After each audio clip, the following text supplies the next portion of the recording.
السلام علیکم. Good to have you at Urdu audio books. حاضر خدمت ہے عبدالاحد کا ناول خائن، ایپیسوڈ 18.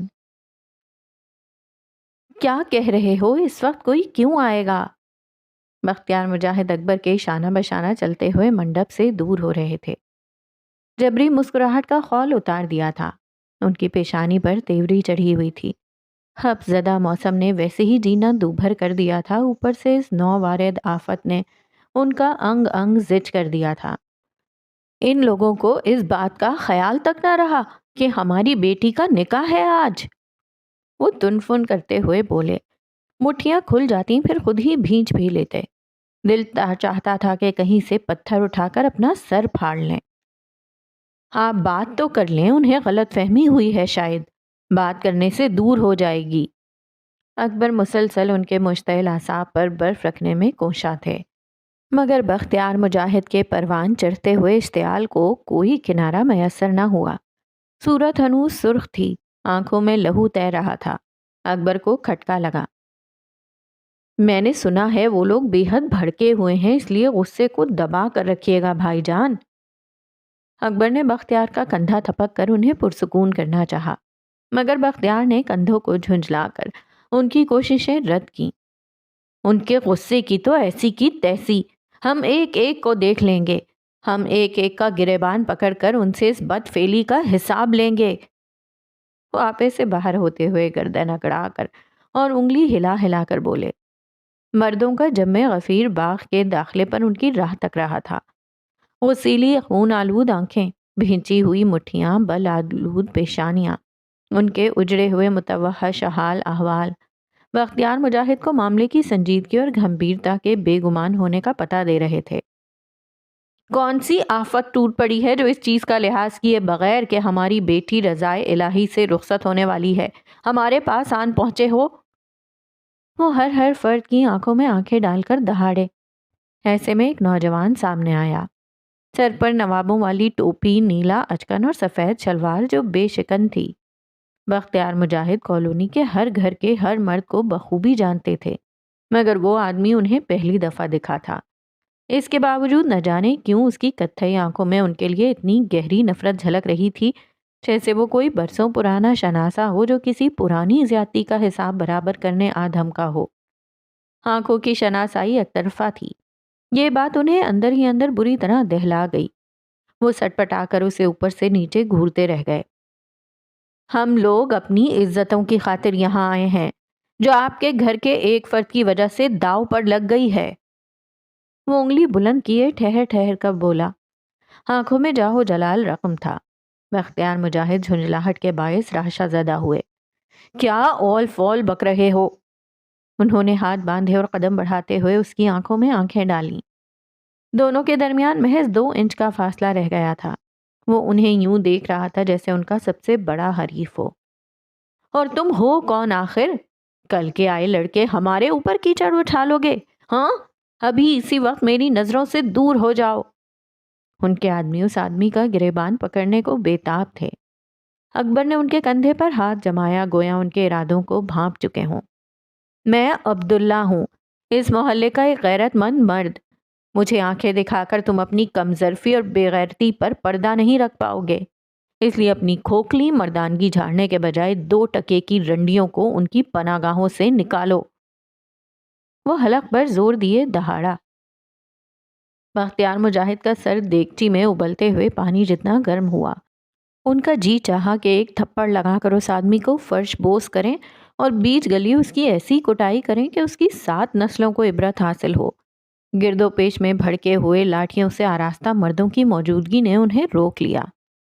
اس کی ہمت کیسے ہوئی میرے اوپر اتنا بڑا بہتان باندھنے کی؟ وہ جارحیت سے بولے اور بے بسی سے اکبر کی جانب دیکھنے لگے. اکبر کی نگاہیں مسلسل ہجوم کی جانچ پڑتال کر رہی تھیں. ان کی اچانک حاضری سے کسی گہری سازش کی بو آتی تھی. ہمیں گالیاں دینے کے بجائے اپنی بیٹی کا گلا کیوں نہیں دباتے؟ اب کی بار کسی اور نے کہا، جس نے نہ جانے کہاں پر گرو بازار کی بازاری عورتوں کو پناہ دی ہوئی ہے. ہماری کالونی میں ایسی بے حیائی کی کوئی گنجائش نہیں. ایک صدا کے بلند ہوتے ہی ایسی کئی صدائیں نکلیں۔ فحشی پھیلا رہے ہو تم لوگ، ہمارے محلے کو پاک کرو اور صاف کرو۔ بختیار مجاہد کے لبوں پر قفل لگا۔ ان تمام نعروں کے بلند ہونے کے بعد عبداللہ نامی آدمی مکر آلود مسکراہٹ کے سنگ ان کا باطن چھلنی چھلنی کر رہا تھا۔ اس کی کتھئی آنکھوں میں اجاگر ہوتا زومانہ تاثر ان کے حواس پھک سے اڑا گیا۔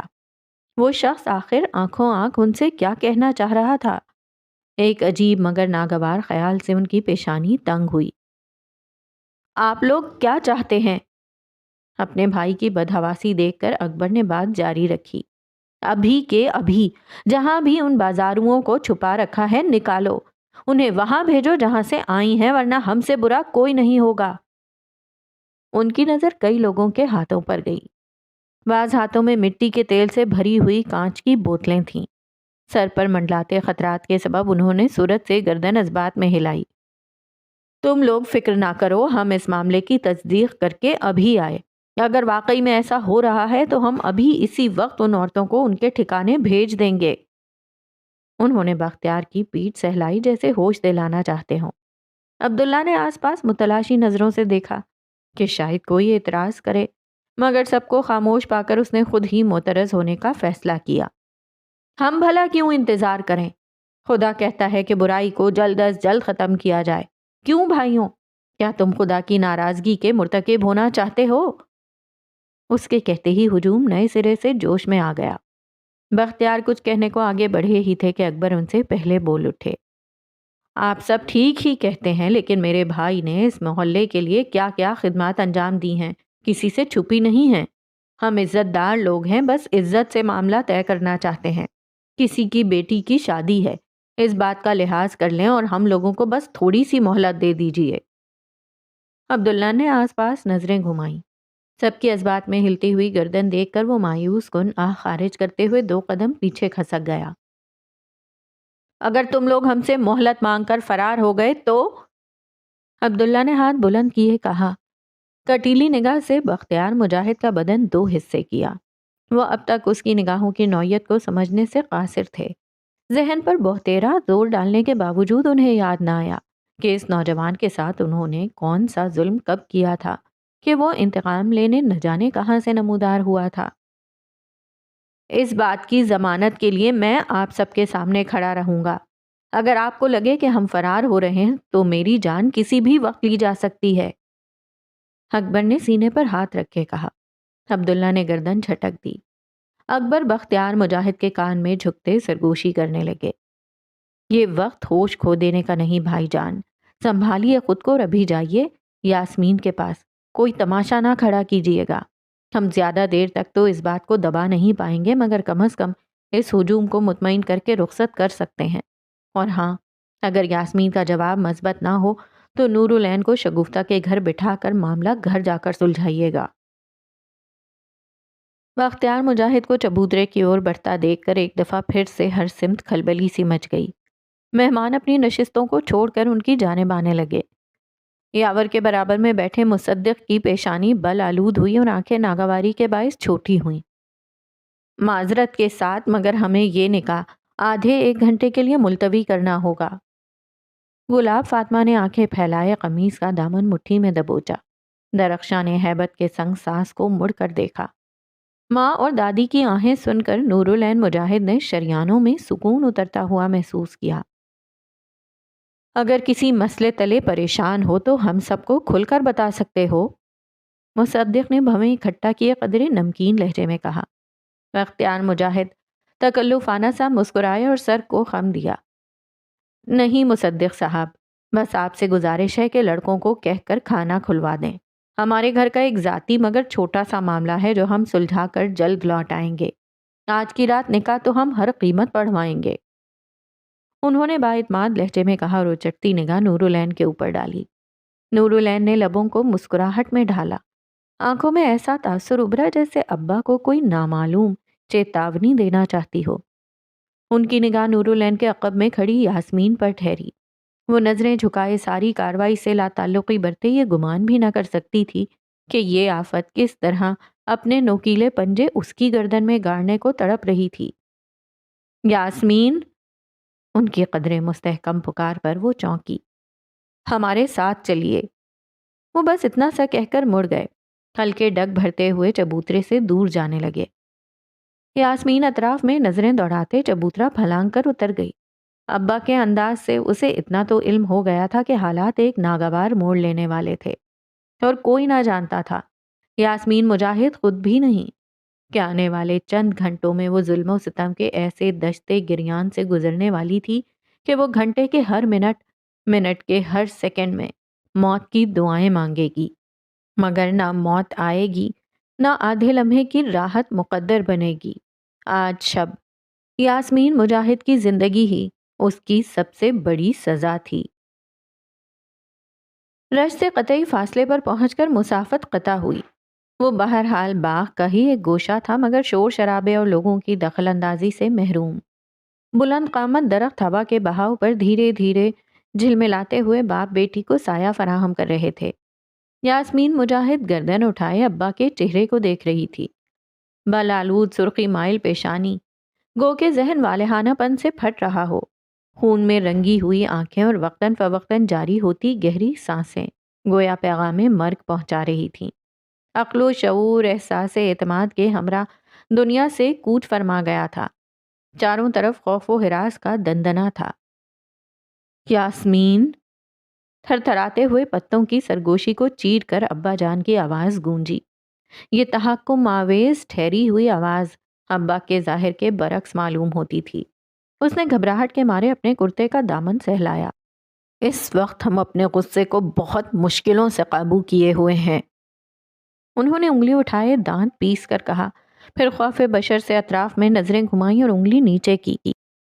اس لیے جو ہم پوچھ رہے ہیں ہمیں اس کا سچ سچ جواب چاہیے۔ لہجے کی تمازت طلوع ہوتے آفتاب کی حدت کی مانند شدید ہوتی گئی۔ یاسمین مجاہد کے لیے وقت کی مسافت تھم گئی۔ دل کی کشیدگی نے اڑان بھری تو زمین پر قدم رکھنا بھول ہی گئی۔ تپتے ہوئے جسم کو راحت پہنچانے کے لیے ہوائیں بے سود ثابت ہوئیں۔ کیا تم نے کہیں پر گرو بازار کی؟ اختیار مجاہد کے چہرے پر کراہت ابھری، گویا ذکر چھیڑنے پر ہی انہیں جہنم واصل ہونے کا خطرہ لاحق ہو۔ عورتوں کو پناہ دی ہوئی ہے۔ وقت نے آزمائش کی نوعیت عیاں کی اور نامکمل مسافت جاری کی۔ یاسمین مجاہد کے قدم نامحسوس طور پر پیچھے کھس گئے۔ آنکھیں یوں پھیلیں جیسے اپنے گوشوں سے نکل کر ایک بے ہنگم پرواز بھرنے کو بضد ہوں۔ قمیص کا دامن سہلاتا ہوا ہاتھ غیر متحرک ہوا۔ نہیں، بڑبڑاہٹ نما آواز برآمد ہوئی۔ بختیار مجاہد نے آنکھیں چھوٹی کیے اسے بغور دیکھا۔ جواب اس کے تاثرات سے قطعاً میل نہ کھاتا تھا۔ یاسمین، ہمیں بتاؤ۔ وہ آگے بڑھنے لگے۔ دل چاہا ابھی اس کی کلائی پکڑ کر اسے جھنجھوڑیں، مگر مہمانوں کی موجودگی اور یاسمین کی چیخ و پکار کے ڈر نے ان کے ارادوں پر مٹی کی دبیس طے چڑھا دی۔ نہیں ابا نہیں، وہ گردن نفی میں ہلاتی رہ گئی۔ ہمارا یقین کیجیے۔ کیا نوری پر بھی اس رات اسی طرز کی ہیبت طاری ہوئی ہوگی؟ کیا نوری کو بھی اپنا آپ اس گھائل غزال جیسا معلوم ہوا ہوگا جو گردن پر تیر کھا کر گر پڑتا ہے اور بے سد تڑپتا رہتا ہے؟ جب باپ جیسے معتبر رشتے کی آنکھوں میں آپ کے لیے جارحیت ہو، وہ باپ اور وہ رشتہ جس سے حفاظت کا احساس منسوب ہوتا ہے، تب کیا ایسے ہی دل متعدد حصوں میں پاش پاش ہو کر دھڑکنا بھول جاتا ہے؟ یاسمین، ہمیں سب سچ سچ بتاؤ، ورنہ ہم ہر لحاظ بالائے طاق رکھ دیں گے۔ بتاؤ یاسمین۔ وہ غصے سے تھر تھرائے۔ ان کے کانپتے وجود سے ان کے کسی بھی گھڑی چیخنے چلانے کا اندیشہ ہوتا تھا۔ یاسمین کی گردن بادلے ناخواستہ اسبات میں ہلی۔ آج اس پر انکشاف ہوا تھا کہ خوف بدن کو بے اختیار کر دیتا ہے، حتیٰ کہ رگوں میں خون محض ڈر کے کرم پر دوڑتا ہے۔ دماغ ڈر کا غلام بن جاتا ہے اور دل اس کی تابعداری میں تسلیم بجا لے آتا ہے۔ بختیار مجاہد کی تنی ہوئی پیشانی ڈھیلی ہوئی۔ بے بسی کے احساس سے ان کا سر چکرانے لگا۔ کاش یہ لمحہ واقعتاً کسی خواب کا حصہ ہوتا۔ کاش یاسمین کے منہ سے سچ سننے سے قبل ہی وہ دنیا و ما فیہا سے ہمیشہ ہمیشہ کے لیے بیگانہ ہو جاتے۔ کاش وقت میں الٹی پرواز کرنا ممکن ہوتا اور آفتوں کو رونما ہونے سے روکنا ممکنات میں شمار ہوتا۔ خیالات کی یورش میں ان کا جسم یوں لرزا کہ کسی بھی گھڑی گر جانے کا گمان ہو رہا تھا۔ یہ نہیں ہو سکتا۔ انہوں نے ایک ہاتھ کمر پر رکھا اور دوسرا اپنی پیشانی پر، گویا اپنے ہی کمزور وجود کو سہارا دینا چاہتے ہوں۔ تم ہمیں اتنے گہرے دلدل میں نہیں ڈال سکتی یاسمین۔ یاسمین مجاہد کے آنسو بالآخر ٹوٹ پڑے۔ وہ باپ کی لاچارگی پر چند گھڑی ندامت سے دوچار ہوئی۔ کیا وہ سچ میں کچھ عظیم کرنے کی تگ و دو میں تاراج گر بن بیٹھی تھی؟ ایک بے حس ایزار رساں جس نے نیکی کے تعاقب میں اپنے اہل خانہ کے لیے غارت گری کا سامان کر دیا ہو۔ اب ہم کیا کریں گے یاسمین؟ اس سے نظریں پھیر کر گہری سانسیں خارج کیں۔ جسم ڈھیلا ہو چکا تھا۔ ایک بارگی دماغ میں بتی جل اٹھی۔ انہوں نے فوراً اپنا جسم تن لیا اور توجہ یاسمین کی طرف مرکوز کی۔ آنکھوں میں ہر شے درست کرنے کی جستجو تھی۔ ٹھیک ہے پھر، اگر ایسا ہے تو ایسے ہی ٹھیک۔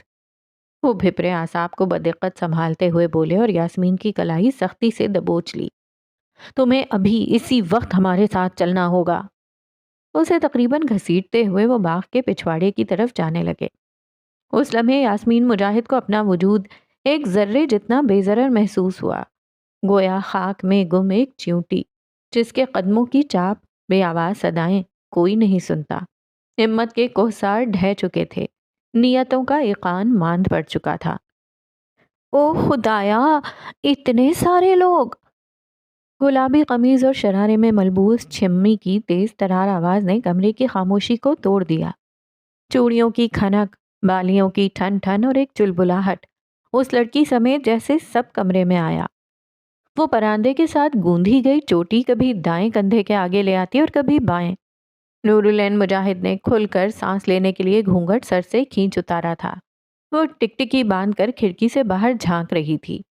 ہاتھوں میں درجنوں ہتھیار لیے مردوں کی ٹولی اس لمحے فرح بخش معلوم ہو رہی تھی، مگر شہد رنگ آنکھیں اس لمحے منتظر و متلاشی نظر آتی تھیں۔ درخشاں بازو والے صوفے پر بیٹھیں، پریشانی زائل کرنے کے لیے مسلسل ورد کر رہی تھیں۔ مجھے تو سمجھ نہیں آ رہا یہاں ہو کیا رہا ہے؟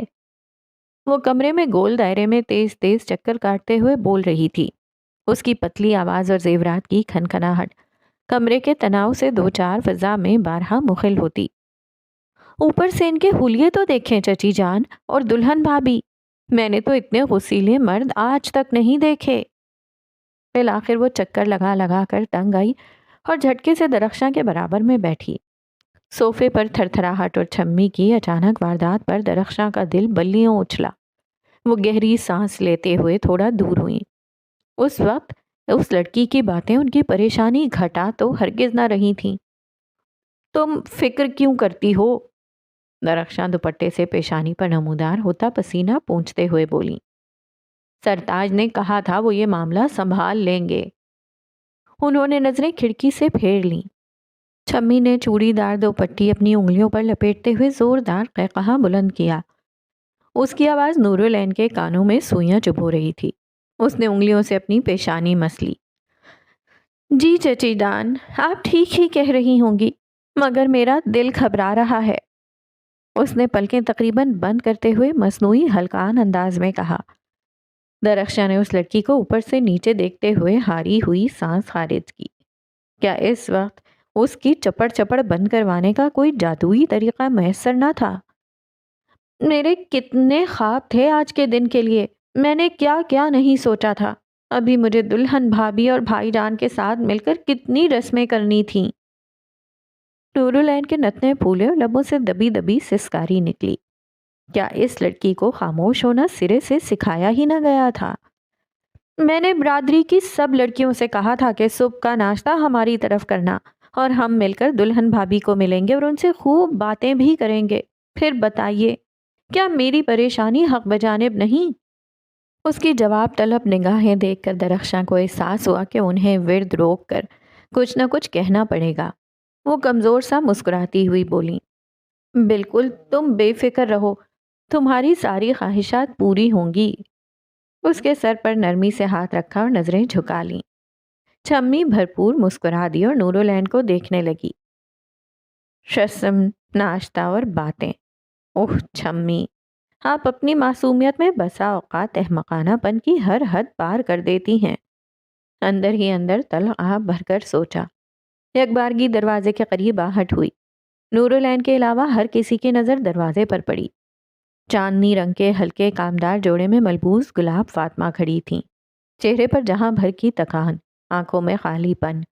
گلاب فاطمہ اس سمے ہانپ رہی تھیں، غالباً چہل قدمی کر کے لوٹ رہی تھیں۔ چھمی، وہ بآواز بلند بولی، ہمیں درخشاں کے ساتھ گھر جانا ہوگا۔ سنجیدگی سے مزین آواز، کرخت لہجہ۔ ایک طرف چھمی سے جان چھوٹ جانے کی خوشی تھی اور دوسری طرف اچانک گھر لوٹنے کا جانگزا خیال۔ درخشاں گنجلک کشمکش میں مبتلا ہوئیں۔ کیوں، سب خیریت تو ہے؟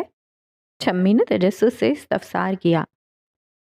سب خیریت ہو، اسی لیے ہمیں اسی وقت جانا ہوگا۔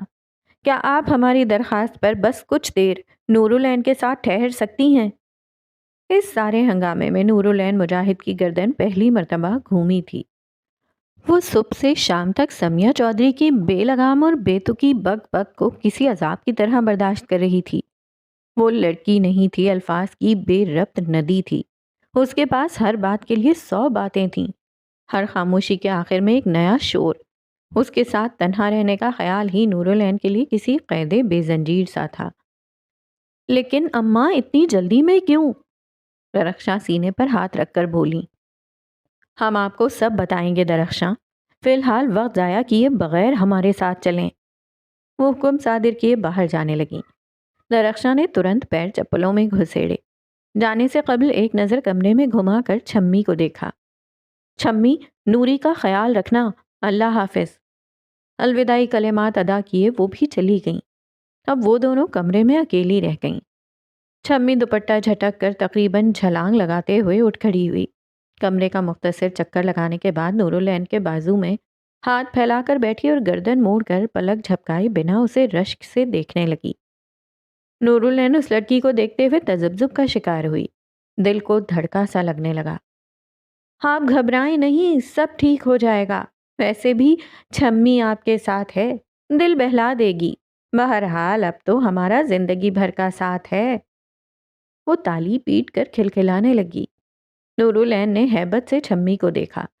اس وقت کوئی دیو مالائی درندہ اس کا پہرا دے رہا ہوتا تب بھی وہ ہنسی خوشی قبول کر لیتی، مگر چھمی، او خدایا، یہ نہیں ہو سکتا۔ یاسمین مجاہد پر آج آشکار ہوا تھا کہ وقت و حیثیت کے پیمانے کس قدر ناپائیدار ہوتے ہیں۔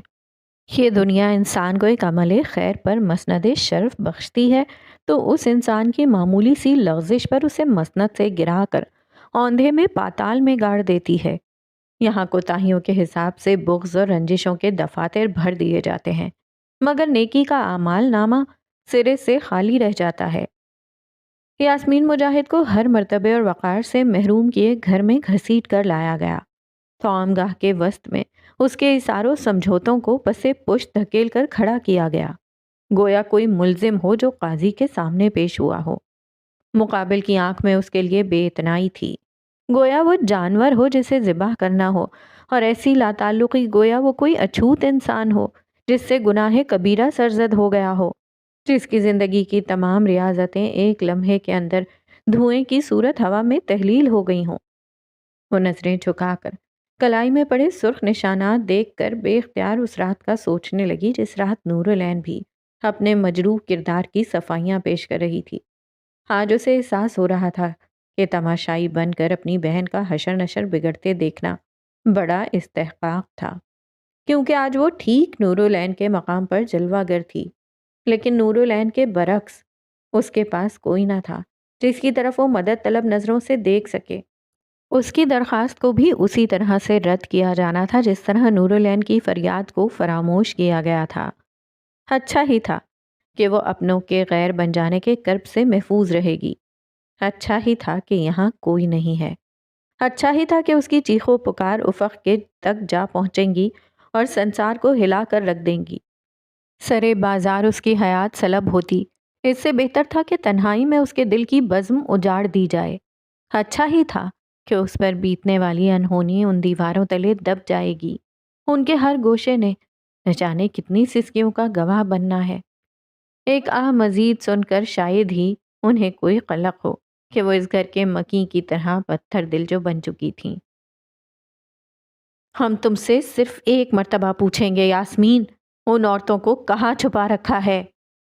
ابا کا غصے سے تمتماتا ہوا چہرہ اس کا دل روند گیا۔ گویا موسم خزاں میں کوئی پتا درخت سے گرتا ہے اور سڑک پر پڑا اپنی باقی نمی کھو بیٹھتا ہے۔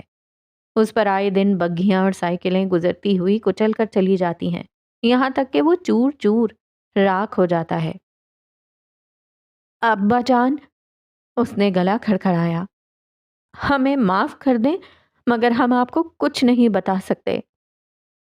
آنسو مسلسل بہہ رہے تھے، بدن کی تھر تھراہٹ جاری تھی، مگر اندیشہ ہلاکت پر وہ عہد سعادت غالب تھا جو اس نے پناہ گزین عورتوں سے لے رکھا تھا۔ وہ 18 سالہ لڑکی جسے آج سے قبل صرف سہماہٹ و ہچکچاہٹ کا لبادہ لیے دیکھا تھا، اس لڑکی کی جوت میں کچھ بدلا ہوا تھا۔ ہراس و روب کے دلدل تلے دب کر بھی یاسمین مجاہد کی سیاہ آنکھیں راسخ تھیں۔ بختیار مجاہد جان گئے تھے کہ یاسمین مجاہد کے صبر و حوصلے کی دھاڑ تیز تھی۔ یاسمین، ہمیں کچھ بھی الٹا سیدھا کرنے پر مجبور نہ کرو۔ وہ آگے بڑھے، یاسمین کے قدم پیچھے ہوئے۔ وہ گھڑی دور نہ تھی جب اس کی چیخیں بھی بلند ہوں گی، جب اس کا جسم بھی درد سے کرتا چلا جائے گا۔ وہ خود نہ جانتی تھی کہ اس کے اندر جہنم زدہ لمحات جھیلنے کی قوت تھی بھی۔ ہم آپ سے زیادہ مجبور ہیں، ہم کچھ نہیں کہہ سکتے۔ قدم خود ساختہ پیچھے جا رہے تھے۔ کیوں کیوں؟ وہ دہاڑے، اسے ہاتھ سے پکڑتے ہوئے دیوار سے لگایا۔ پہلا دھچکا، پہلا وار، نہ جانے کتنے مزید وار ہونے تھے۔ کیا نور العین کی ذات بھی اسی طرح پسپا ہوئی ہوگی؟ اس نے آنکھیں میچ لیں، مگر آنسوؤں کا سلسلہ موقوف نہ ہوا۔ کیونکہ ہم خائن نہیں، ان لڑکیوں نے اپنی حفاظت ہمیں امانت کے طور پر دی ہے، ہم خیانت نہیں کر سکتے۔ ارادوں کو لفاظی چادر پہنائی تو سینے میں آپ ہی مضبوطی ابھری۔ اس نے پلکیں واہ کیں، اب کیا آنسو اس کی بصیرت نہ دھندلا رہے تھے، لرزاں خیز کیفیت کہیں کھو گئی تھی۔ یاسمین مجاہد نے ایسے حالات میں سینہ سپر ہونا سیکھ لیا تھا جب زندگی صفاقی سے بدن کے ہر حصے پر خاردار درے برسا رہی ہو۔ بختیار مجاہد کا ہاتھ اٹھا۔ ایک لمحہ تھا، لمحہ انجماد۔ وہ آنکھیں پھاڑ کر اس ہاتھ کو تکتی گئی جو ہوا میں معلق رہ گیا تھا، مگر احساس یہ دے رہا تھا جیسے روح و جسم پر بڑی زور سے ضربے کاری کر گیا ہو۔ بختیار مجاہد کی آنکھوں میں بے بسی لہرائی۔ چند گھنٹے قبل کہے جانے والے نور العین کے قول نے ان کے اندر کچھ رون دیا۔ ہاتھ نیچے ہوا، مگر وہ اس لڑکی کی آنکھوں میں زور لیتی کرب و بوسیدگی دیکھ کر جان گئے تھے کہ یہ ہاتھ اٹھے بغیر ہی سارے نقصانات کر چکا ہے۔ آپ چاہے ہمیں نوری کی طرح بند کمرے میں مار مار کر دوہرا کر دیں، مگر ہم خیانت نہیں کریں گے۔ بختیار مجاہد کے مٹھی میں بھیجے ہاتھ کھلے، بے مقصد سانسیں خارج ہوئیں، بے کسی اپنی انتہا کو پہنچی۔ وہ اس کی کلائی پکڑ کر کمرے میں لے آئے۔ انہوں نے فوراً سے پہلے کھڑکیاں بند کی اور چٹخنیاں لگائیں۔ اس تاریک کمرے میں وہ رہ گئے تھے اور یاسمین کو لگا کہ وہ وقت اس پر بھی آ پہنچا تھا جب اس کے لیے بھی یہ دنیا ہمیشہ ہمیشہ کے لیے بدل جائے گی، مگر خلاف توقع وہ آگے بڑھنے کے بجائے پیچھے جانے لگے۔ بس کچھ دیر کی مہلت دے رہا ہوں، اگر اس کے بعد بھی تم اپنے موقف سے پیچھے نہ ہٹی تو تمہارے لیے سخت سے سخت سزا مقرر کی جائے گی۔ انہوں نے دروازہ ٹھپ سے بند کر دیا۔ یاسمین کا دل ڈوبتا چلا گیا، مکمل تاریکی، روشنی کی خفیف کرن سے بھی خالی، مگر یہ کچھ بھی نہ تھا اس سب کے برعکس جو وہ عورتیں روزمرہ کی بنیاد پر جھیلتی تھیں۔ اسے اپنا جگرا مضبوط کرنا ہوگا، وہ خیانت جیسے بڑے گناہ کی مرتکب نہیں ہو سکتی تھی۔ تیز تیز بڑھتے ہوئے قدموں کی چاپ اس گلی میں گونجتی ہوئی واحد آواز تھی۔ منزل کی قربت درخشاں کے خدشات میں اضافہ کیے دے رہی تھی۔ انہیں حیرت گلاب فاطمہ کے برفیلے پتھرائے ہوئے سراپے پر تھی۔ انہیں کہیں نہ کہیں ان سے شکایت بھی تھی کہ اتنی سخت صورتحال سے وہ بھاگ کر کیوں جا رہی تھیں۔ اماں، میرا جی بری طرح مچل رہا ہے، آپ بتا دیں کہ آخر ہم جا کیوں رہے ہیں۔ وہ سینے پر ہاتھ رکھے مسلسل گہری سانسیں لے رہی تھیں۔ بادلوں کی ٹولی ماہ کامل کو ڈھانپنے میں کوشاں تھی۔ ہلکی ہلکی ہوائیں مسلسل گلیوں میں رواں تھیں۔ مگر شاید اس رات کے بوجھل پن کی بدولت ان دونوں کو محسوس نہ ہو رہی تھیں۔ گرد و پیش میں جلتے دیے، گزرتے ہوئے اکا دکا افراد، ان سب سے کوئی سروکار نہ رہا تھا۔ ہمیں آج تم سب کو سچ بتانا ہوگا۔ اور حد الوسع تیز چل رہی تھیں۔ جوڑوں میں درد بھری ٹیسیں ابھر ابھر کر ان سے کچھ دیر آرام کے غرض سے بیٹھ جانے کی التجا کر رہی تھیں، مگر وہ ڈھٹائی سے فریاد رد کیے چلتی گئیں۔ کون سا سچ؟ وہی سچ جس کی وجہ سے ہم سب یہ دن دیکھ رہے ہیں۔ اگر ہم نے یہ سچ نہ بتایا درخشاں تو ہم سب جل جائیں گے، سب کے سب، کچھ بھی باقی نہ رہے گا، کچھ بھی نہیں۔ ہم نے ویسے ہی بہت دیر کر دی ہے۔ پھولتی ہوئی سانسوں کے درمیان لہجہ مستحکم رکھنا قدرے دشوار تھا۔ درخشاں نے گلاب فاطمہ کی اذیت دیکھی تو ان کا دایاں بازو پکڑ کر انہیں سہارا دیا۔ کاش یہ سچ ہم نے تم سب کو اس وقت بتایا ہوتا جب ہم بنا تکلیف کے چل سکتے تھے، جب ہمارے ہاتھ بنا درد کیے گھنٹوں باورچی خانے کا کام کرتے تھے، جب ہماری کمر بنا درد کیے چٹائی سے اٹھ جاتی تھی۔ ہم نے بہت دیر کر دی درخشاں، ہم نے بہت دیر کر دی۔ ان کی آنکھوں میں ندامت کے گہرے بادل چھائے ہوئے تھے۔ درخشاں کو لگا جیسے وہ کسی بھی وقت رو جائیں گی۔ اس سے آگے وہ چاہ کر بھی کچھ نہ کہہ سکیں۔ جس عورت کو انہوں نے ہمیشہ ٹھہرے ہوئے پانی کی طرح پرسکون پایا تھا، اس کا بکھرا ہوا ٹوٹا ہوا حال ان کے اوسان خطا کر گیا تھا۔ 40 سال قبل ایک خیانت سرزد ہوئی تھی۔ آج تم سب کو سچ سے آگاہ کر کے ہمیں خیانت کے بھنور کو ہمیشہ ہمیشہ کے لیے ختم کرنا ہوگا۔ وہ دونوں راستے پر ہنوز تیز قدم بڑھاتی چلی گئیں۔ درخشاں نے سوالات کو سینے میں دفنا دیا تھا۔ وہ جانتی تھیں کہ جوابات ان سب کی زندگیوں میں نہ ختم ہونے والا جاڑا لے آئیں گے۔ انجماد فضا اور ان دونوں کی عزلت نشینی، وقت تھما ہرگز نہ تھا، مگر چند گھڑی کے لیے اس کی بے رحم روانگی کو فراموش کیا جا چکا تھا۔ وہ دونوں آمنے سامنے بیٹھے تھے۔ مہلت ختم ہو چکی تھی، اور ختم کیوں کرنا ہوتی؟ روبرو بیٹھی لڑکی میں بہت دم تھا۔ اس کی توانائی چند گھڑی کی گوشہ گیری سے پسپا نہ کی جا سکتی تھی۔ اسے ہرانے کے لیے اس سے بڑی سزا قرار دینی تھی۔ بختیار کے لبوں پر بے رحم خم ابھرا۔ تو یہ تمہارا آخری فیصلہ ہے؟ بختیار کی ٹھہری ہوئی آواز جیسے جھیل کی سطح جم گئی ہو۔ جی، ہر احساس سے آری آواز۔ اس نے گردن بلند کی۔ چہرہ پسینے سے تر تھا، تمام بناؤ سنگھار دھل چکا تھا، بالوں کی لٹیں پیشانی پر چپک گئی تھیں۔ ٹھیک ہے پھر، ہمارا بھی آخری فیصلہ سن لیں۔ ان کے لہجے کی حدت بڑھنے لگی، لبوں کا خم سنگ دل مسکراہٹ کا روپ دھار چکا تھا۔ آپ کی وجہ سے ہماری عزت دو کوڑی ہوئی ہے۔ وہ اٹھ کھڑے ہوئے۔ یاسمین نے گردن اٹھائے ان کے چہرے کا بغور جائزہ لیا۔ آپ نے ہمیں پورے محلے میں رسوا کیا ہے۔ قدم آہستگی سے بڑھ رہے تھے، آواز بلند تر ہو رہی تھی۔ یاسمین کا دل ہچکولے لے رہا تھا۔ ابا کے لہجے سے اسے اتنا تو علم ہو گیا تھا کہ اس کے لیے نور العین سے بھی بدترین سزا مقرر کی گئی تھی۔ وہ بختیار مجاہد جسے محلے والے عزت سے مخاطب کرتے تھے، آج وہی لوگ ہمارا گریبان پکڑے ہوئے ہیں صرف آپ کی وجہ سے۔ انہوں نے یاسمین کا زخمی ہاتھ پکڑا اور اسے کھڑا کیا۔ وہ اسے گھسیٹ کر باہر کی اور لے جانے لگے۔ وہ ہاتھ کھینچ کر مزاحمت کرنے لگی۔ قدم کسی طرح فرش پر ٹکانے میں جت گئی، لیکن بختیار مجاہد کے سامنے اس کی طاقت صفر تھی۔ ابا آپ کیا کر رہے ہیں؟ وہ ان کے ہاتھ کو تکتے ہوئے بول اٹھی۔ انصاف کر رہا ہوں۔ انصاف کا تقاضا یہ ہے کہ آپ کے ساتھ بھی وہی سب ہو جو آپ نے ہمارے ساتھ کیا ہے۔ یاسمین کی سیاہ آنکھوں میں خون آلود نگاہیں گاڑیں۔ یاسمین کا سینہ جیسے تنگ ہوا، پسلیاں آپس میں ٹکرائیں۔ وہ گردن گھما کر آس پاس کی دیواروں کو دیکھنے لگی۔ ہاتھ کھینچ کھینچ کر بازو شل ہو گیا تھا، مگر ابا رک ہی نہ رہے تھے۔ ابا یہ نہیں ہو سکتا، ابا ہمارا ہاتھ چھوڑیں۔ گھر کے دروازے سے بڑھتی ہوئی قربت اس کا آپ کرچی کرچی کر رہی تھی۔ ابا اتنے ظالم نہیں ہو سکتے تھے۔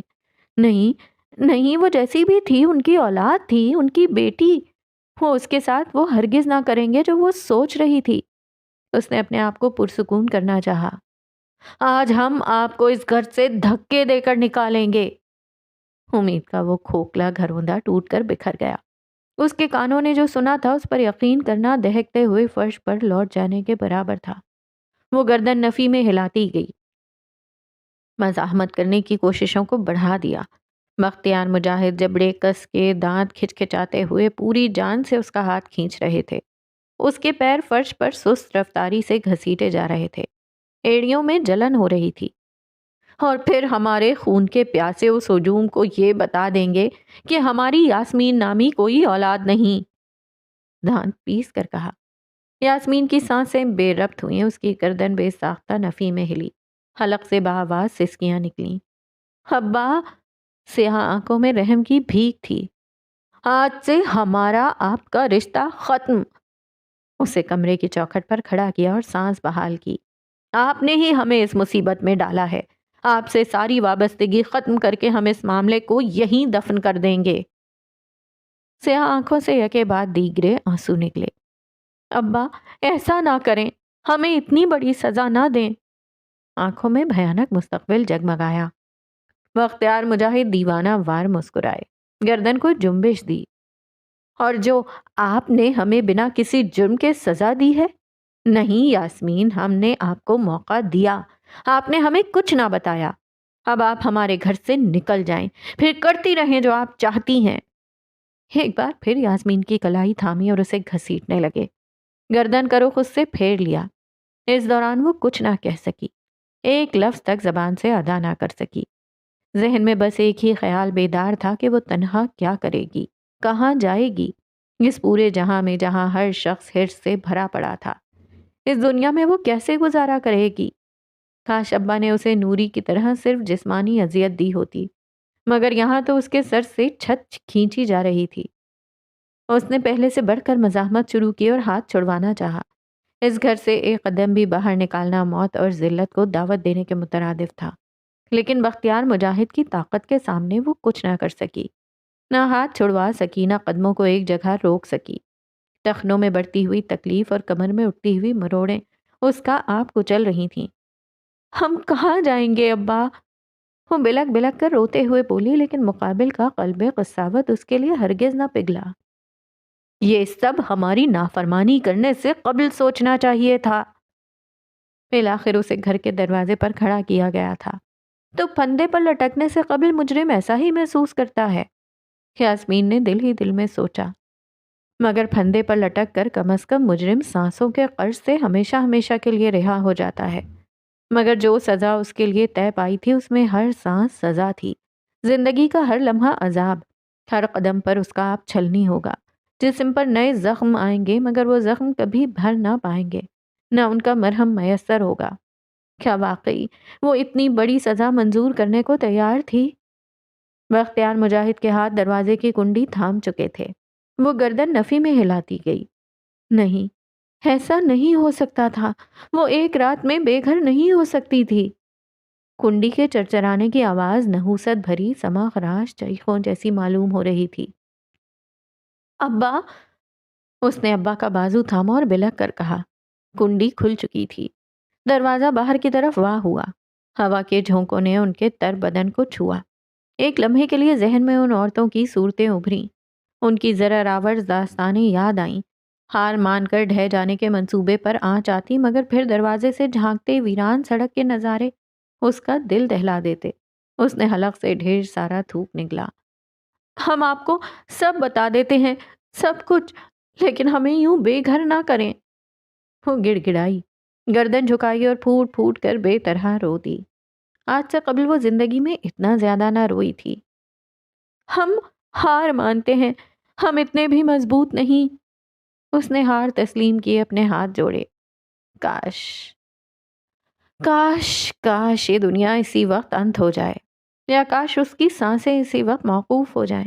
کاش موت کا فرشتہ اس کھلے دروازے سے اندر داخل ہوتے ہوئے اس کے سر پر آن پہنچے۔ کاش، مگر نہ دنیا انت ہوئی نہ موت اسے نصیب ہوئی۔ تو طے ہوا تھا، تاریخ کے پنوں میں ایک نئی خیانت ازبر ہونے والی تھی۔ بختیار مجاہد کے لبوں پر فتح کن مسکان بکھری، پیشانی کی لکیریں صاف ہوئیں۔ ٹھیک اسی لمحے دروازہ زور و شور سے چرچرایا۔ یاسمین اور بختیار نے مڑ کر دیکھا۔ دروازے کے چوکھٹ پر ہکم بکا کیفیت میں گلاب، فاطمہ اور درخشاں کھڑی وہ دلدوز منظر دیکھ رہی تھیں۔